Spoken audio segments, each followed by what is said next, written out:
एक बार धरती के कोने कोने में भ्रमण करते हुए ऋषि दुर्वासा तप के तेज से चमकते हुए चल रहे थे। चलते चलते वे एक छोटे से गांव में पहुंचे। वहां उन्हें एक गरीब बालक मिला जो अत्यंत विनम्र और धार्मिक स्वभाव का था। उस बालक ने एक सुगंधित पुष्पमाला ऋषि को भेंट की। यह माला साधारण नहीं थी, बल्कि इसमें दिव्य गुण थे। ऋषि दुर्वासा बालक के विनम्र स्वभाव और श्रद्धा से अत्यंत प्रसन्न हुए। उन्होंने उसे आशीर्वाद दिया और कहा, यह माला अत्यंत शुभ है, इसे मैं किसी योग्य व्यक्ति को ही दूंगा। इसके बाद ऋषि दुर्वासा पहुंचे स्वर्गलोक। वहां उनकी भेंट हुई देवों के राजा इंद्र से, जो ऐरावत हाथी पर सवार थे, रत्नों से जड़े वस्त्रों में लिपटे और गर्व से भरे। ऋषि ने सोचा, इंद्र देवताओं के अधिपति हैं, यह माला इन्हें देना उचित होगा। उन्होंने इंद्र को माला सौंपते हुए कहा, यह माला देवी लक्ष्मी के आशीर्वाद से भरी है, इसे श्रद्धा से धारण करना, यह तुम्हारे लिए मंगलकारी होगी। लेकिन इंद्र अहंकार में डूबे थे। उन्होंने न तो ऋषि के भाव समझे, न माला का महत्व।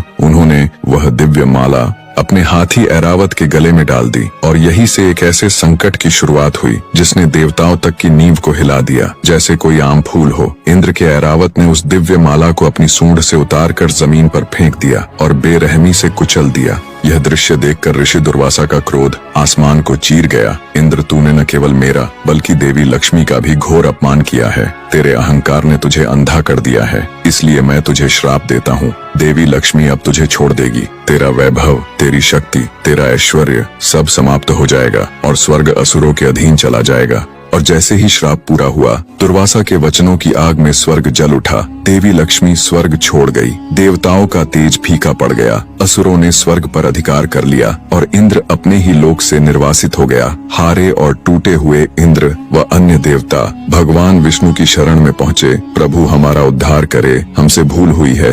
भगवान विष्णु ने शांत भाव से कहा, यह सब तुम्हारे घमंड का परिणाम है। यदि लक्ष्मी को वापस पाना है तो तुम्हें समुद्र मंथन करना होगा। और तभी एक ऐसा आयोजन हुआ जो युगों युगों तक स्मरण किया जाएगा। देवताओं और असुरों ने मिलकर समुद्र मंथन किया। उस मंथन से निकले रत्न, अमृत, विष और अंत में स्वयं देवी लक्ष्मी प्रकट हुई। उनका रूप तेजस्वी था, नेत्रों में करुणा और चरणों में संसार का कल्याण। उन्होंने भगवान विष्णु को अपना पति स्वीकार किया और फिर लौटी स्वर्गलोक। लक्ष्मी के साथ लौटा वैभव और देवताओं की शक्ति फिर जाग उठी और असुरों की पराजय निश्चित हुई। दोस्तों, इस कथा से एक सत्य निकलता है, अहंकार यदि किसी में भी आ जाए तो ईश्वर भी विमुख हो जाते हैं और श्रद्धा, भक्ति और विनम्रता ही लक्ष्मी को वश में करती है। ऐसी ही इंटरेस्टिंग स्टोरी देखना पसंद करते हैं तो चैनल को सब्सक्राइब